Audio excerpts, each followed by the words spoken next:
Welcome, my tarot friends. Today I'm doing something different. I have created a hashtag called 10 plus 5 minus 4 tarot. What that means is you choose 10 decks that you love. You choose then 5 decks that are your favorite decks of all time, at least in this moment. And then you choose 4 and just get into it because there are many decks we need to go through. By the way, 10 is least favorite and 1 is most favorite for me. So I went from the least to the most in both cases. So number 10 for me is the Animal Totem Tarot. And why that is, why it is on the list is very simple. Because it is so amazing. It is vibrant, it is expressive. Even though it has animals, it is so expressive. It is deep and much darker than one would think. When you read the guidebook, you will know what I'm talking about. I love how the creator wrote the guidebook. Like, I will show it to you in a moment. You'll see what I'm talking about. So I love that about it.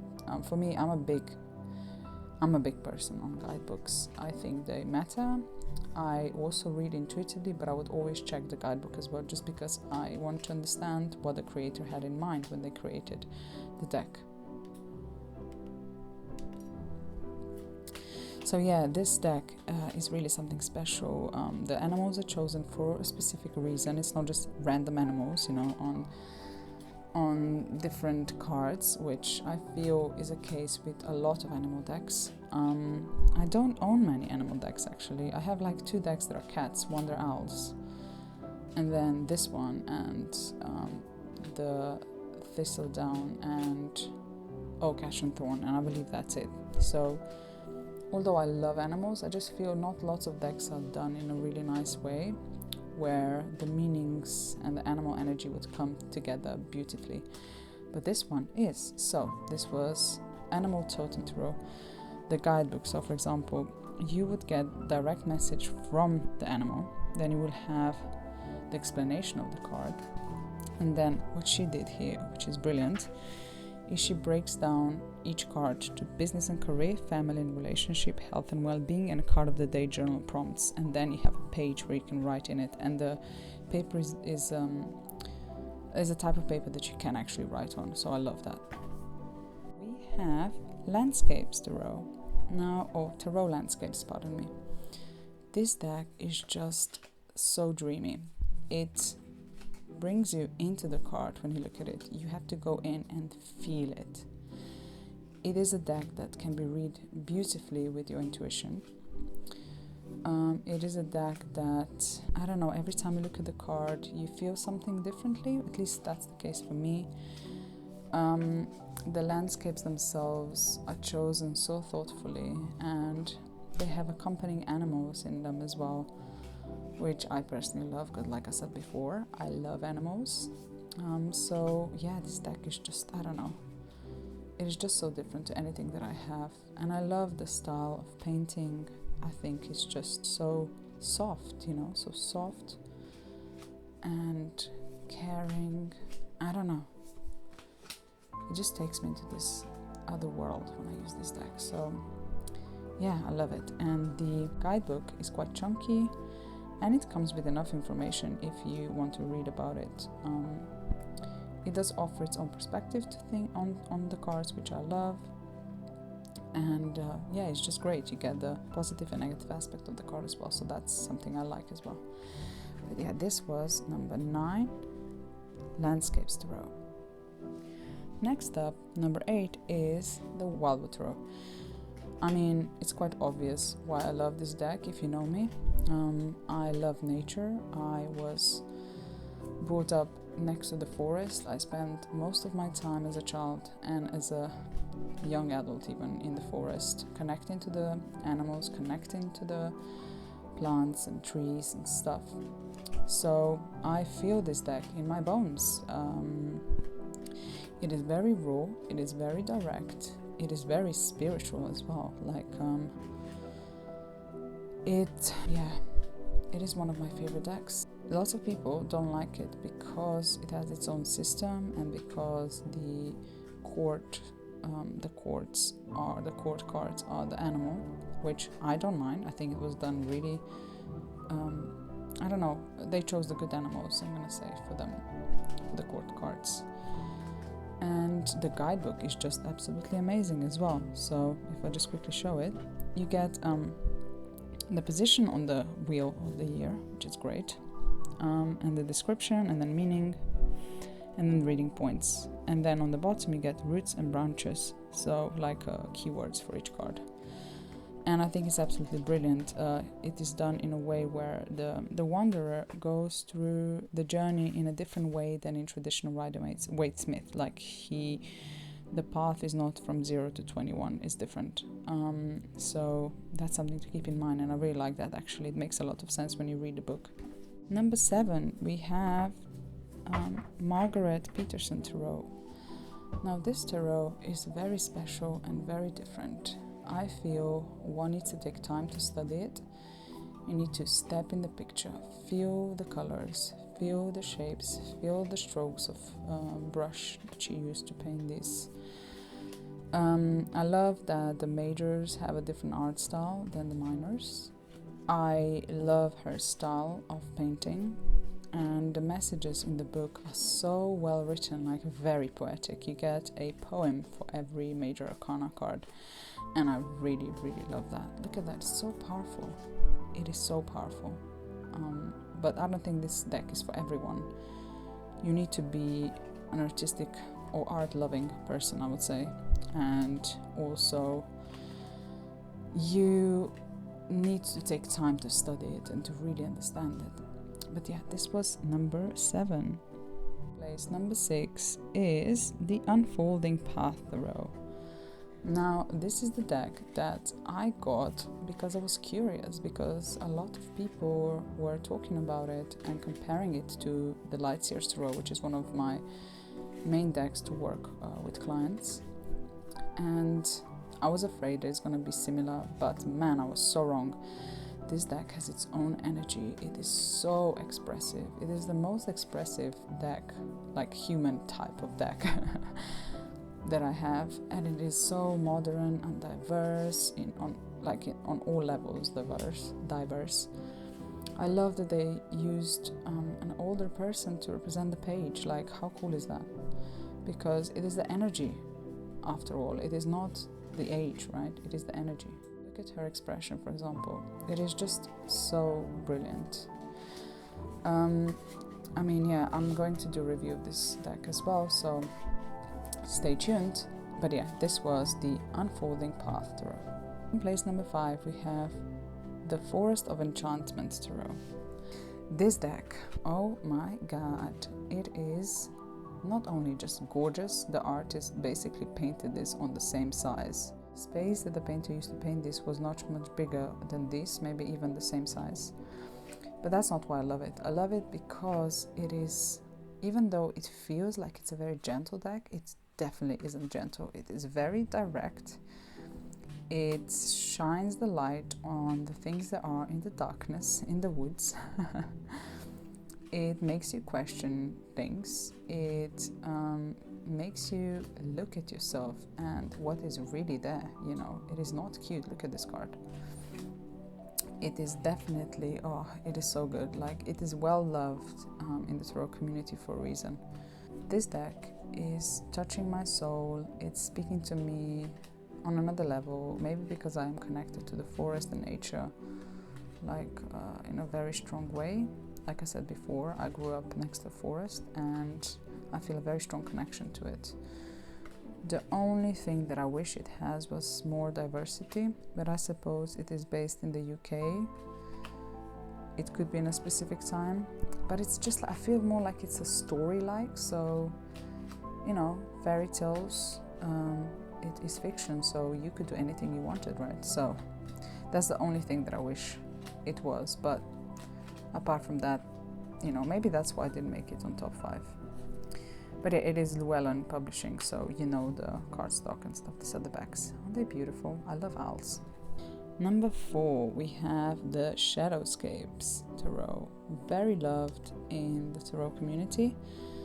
There's a reason why. This is actually the check edition with golden gilding, which I will cut off because, to be honest, although it looks fancy and nice, it is just cutting my hands. Like, it's really hard to explain. I will cut it off and I will take off the borders.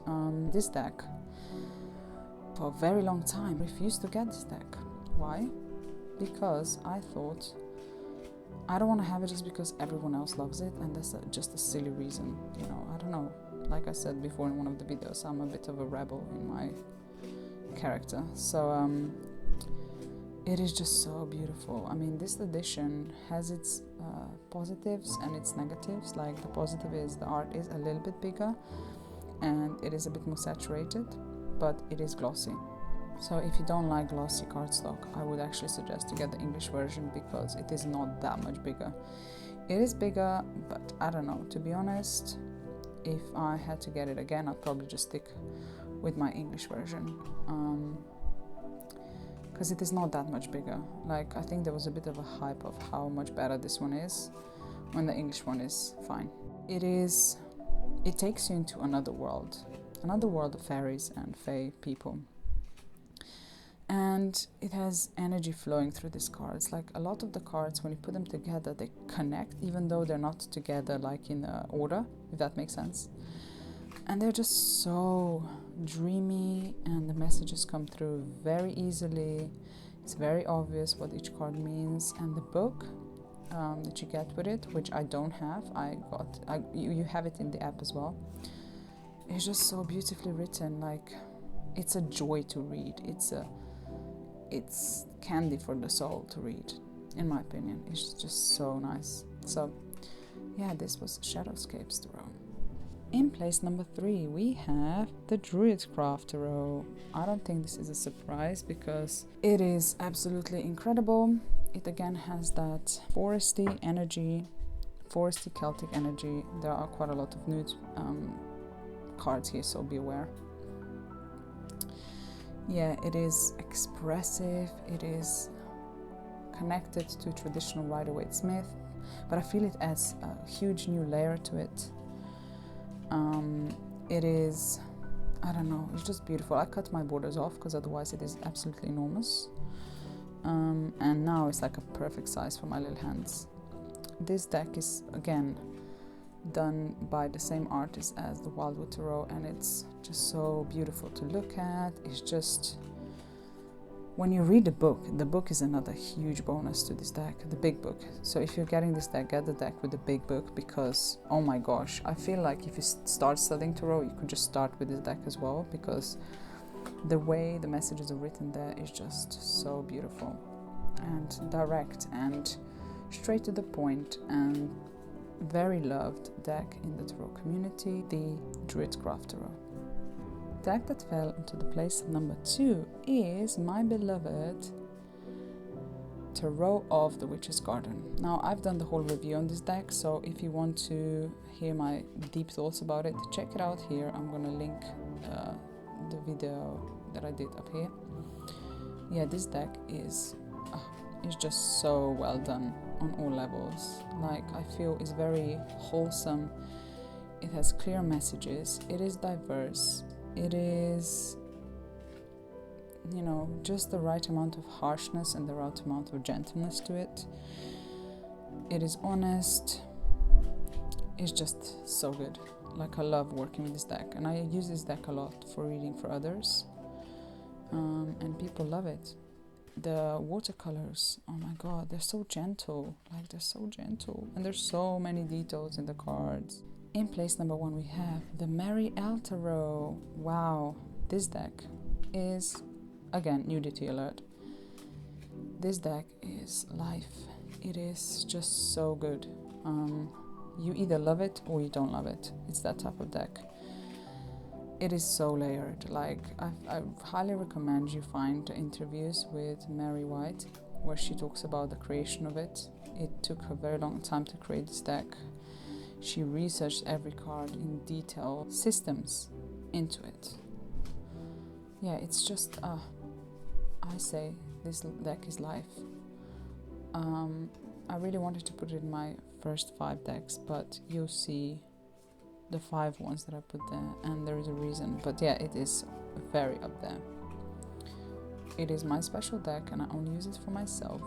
And now the 5 tarot decks that are my favorite of all time, in the brackets for now. We don't know what future is going to bring, but yeah, at the moment these are my favorite 5 decks. And number 5 is the Star Tarot. Now again, I've done a whole review on this deck, so I'm not going to lose too much time on it, but yeah, it's beautiful, it is colorful, it is so layered. Like, the amount of layers in this deck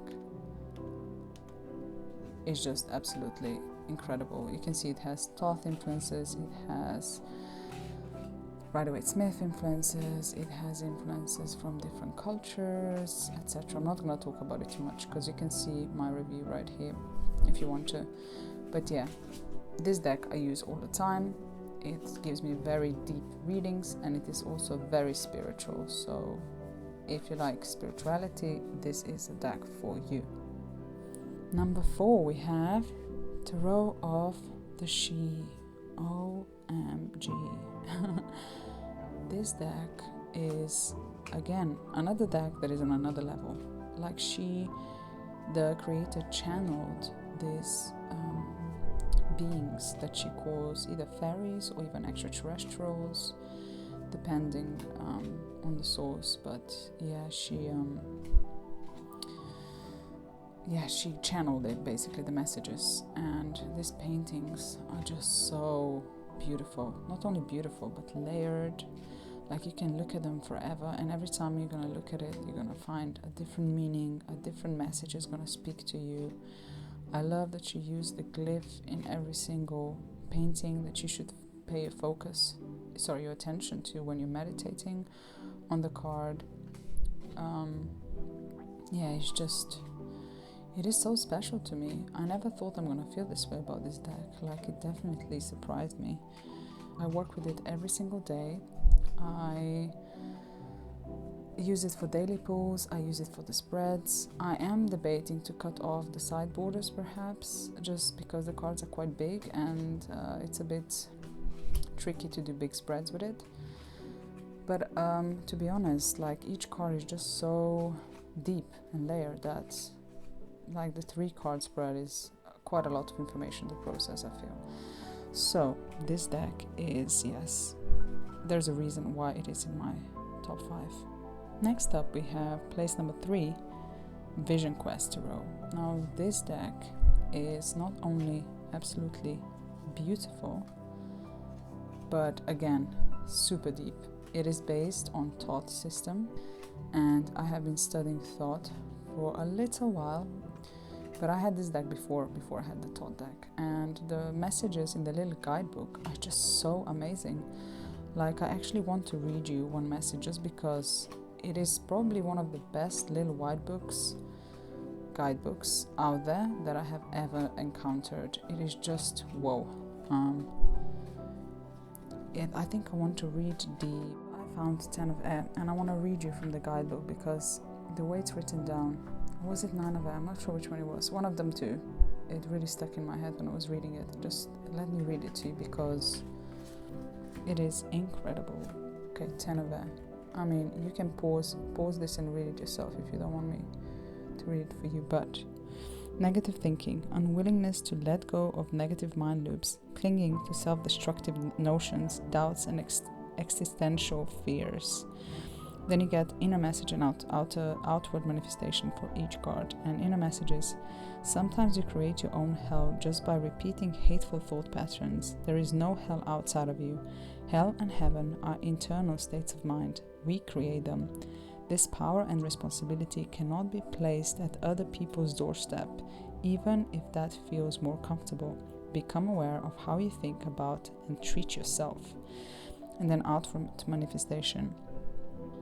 No new seeds should be thrown onto this field of doubts. Straighten yourself out first. Try not to hold on to past offenses. Clinging to a mental position robs you of your strength. Become aware of how your mind loops drag you ever deeper into the muck, especially in work-related matters. Fresh air exercise, and regular relaxation will help you jump off this downward spiraling carousel of anger, worry, and pain. I mean, how amazing is this? How amazing is this? So different to any meaning I have ever read in any other tarot guidebook. I just find this incredible. Tell me what you think in the comments. So yeah, this is one of the reasons why I love this deck so much, because of this little white guidebook. If they printed it in a big book, I would definitely buy it. So this was the Vision Quest Tarot. Place number 2 is, not surprisingly, the Tarot of the Spirit. Now, this is the book that I got. Look at this chunk of a book. It is absolutely incredible. I cannot recommend it enough. The Dark Fae Tarot. Is it the Dark Fae Tarot? I think. She spoke about this recently in her review. And I love this. I cannot wait to study it in depth. I already started, but you know, it's a process because it is a very long book. And the cards are just absolutely incredible. They are thought out so well. This deck is so amazing. Like, you can place a little sheet of plastic that has the Tree of Life on it, and every part of the painting is in different sphere for a reason. And yeah, it's just so layered, and every color, every symbol is explained in the book. Every little thing that you can imagine is there explained in the book. It has an extra card as well. But yeah, it's just so good. Like, I cannot praise this deck enough. And Pamela Eakins actually does YouTube videos for free explaining the Kabbalah, explaining the Tree of Life, explaining her deck. It's so much knowledge out there for free. Like, man, people should watch her videos because they will learn more. She will extend their horizons. Like, yeah, it is beautiful to look at, beautiful to work with, and so layered and so deep. And I feel if you study this tarot deck, you will understand every other tarot deck out there. That's my personal opinion. I might be wrong. Like I said, this is my personal opinion. What do you think of this deck? I wonder. Write in the comments below. So yeah, this was Tarot of the Spirit, and Kabbalah and the Tarot of Spirit book come together for me. Yeah, although it comes with a little white book, which is also great, by the way. But if you want to go deep, you should get this book. I have the other book as well, but this one is just newer and it has more information in it. And my tarot deck number 1 is the Herbcrafter Tarot. If you have been watching my channel, you probably knew this already, but yes, this deck, oh man, it is just so beautiful is the word. The beautiful on all the levels. It is aesthetically beautiful, pleasing to the eye. It is beautiful, like the book is written beautifully, like it's kind of poetic in a way. It brings layers to tarot that I have not seen before. It makes you stop, like it makes you stop and be present in the moment and observe and listen and feel. I think that it is very misunderstood deck, that it's also underrated. I feel a lot of people give up on it because you need time to study it, you need to really take time with it, because you will be in the moment working with it. And yeah, every little thing on each card is done on purpose. It is drawn by, is it Prismacolor pencil, something like that. Isn't this beautiful? Wow. It is very feminine deck. It has like definitely that divine feminine energy to it. It has my favorite strength card of all time in it. Let's see if we get to it. Yeah, it just makes you sit with yourself and your thoughts and your feelings and your journey through life. And it's just wow, it's everything. I want to show you the guidebook as well because it's so well done. Let me see strength. Let me find strength card. Give me a second. There. Isn't it beautiful? If you like garlic, you will understand strength on another level, literally. And then the honey as well, which, you know, makes the strength softer and sweeter and smoother.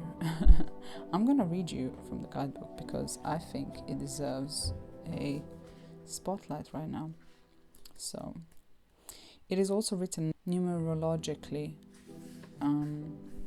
So you would have all the 9s, all the 8s, and then it explains what each number is as well at the beginning, which I really appreciate.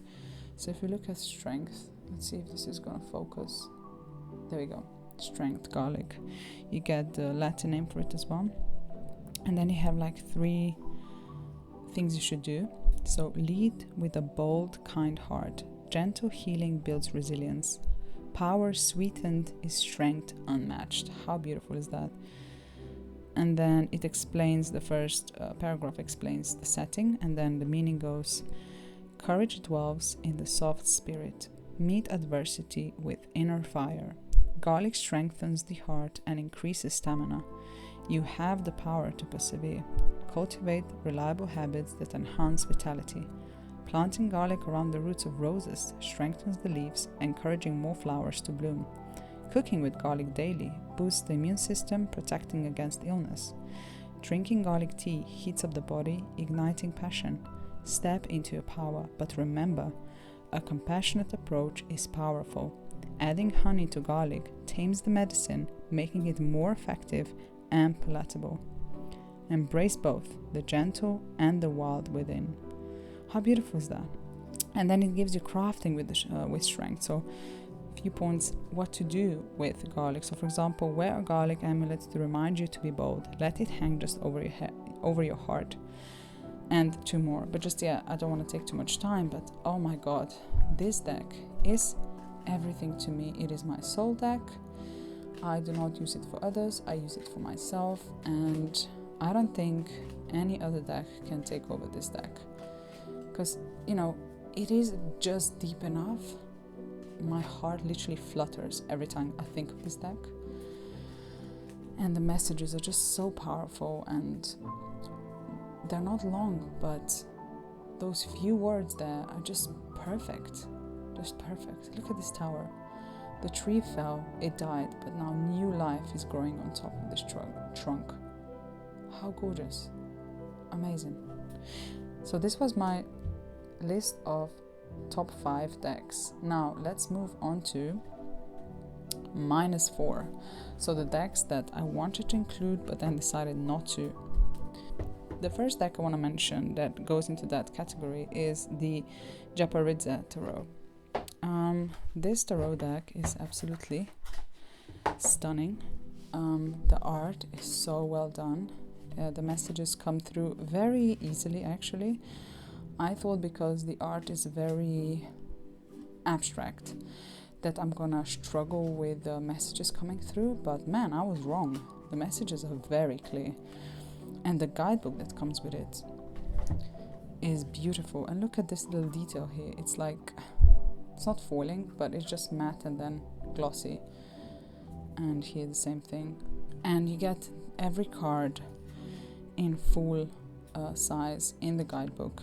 And then it explains like in a very short way, but enough, you know. And you can find the details yourself. It's like you need to use your intuition with this deck as well.